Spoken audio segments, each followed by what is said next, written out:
నువ్వేదో రాజకీయ విమర్శలు చేసుకుంటా పగట వేషగాళ్ళలాగా ఆన్లైన్లో పరామర్శించకుండా నీకు ఇంకా తెలియదేమో, రేపో మాపో ఈ అబ్బుగారు కూడా తెలుగుదేశంలోకి వద్దామని చూస్తున్నాడు. నువ్వు ఆ విషయం తెలుసుకో ముందు. వాడు కూడా సైకిల్ ఎక్కువ ట్రై చేస్తున్నాడు. కాకపోతే ఇక్కడ అకామిడేషన్ లేదు, ఎవడో ఇన్సూరెన్స్ ఇవ్వట్లేదు కాబట్టి ఆ గోడ చుట్టూ ఆ బిల్డింగ్ల చుట్టూ తిరుగుతున్నాడు. నువ్వు అది ముందు తెలుసుకో.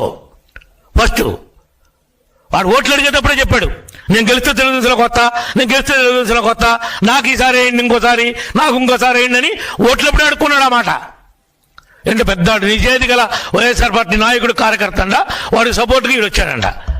ఏంట్రా ఏది పడితే అది మాట్లాడుతున్నారు, వచ్చి ఒళ్ళు దగ్గర పెట్టుకుని మాట్లాడండి. మావి కౌంట్ అవుతుంది కాదు, మీ మాటలన్నీ కూడా మళ్ళీ కౌంట్ అవుతున్నాయి, మీ చేష్టలు కౌంట్ అవుతున్నాయి.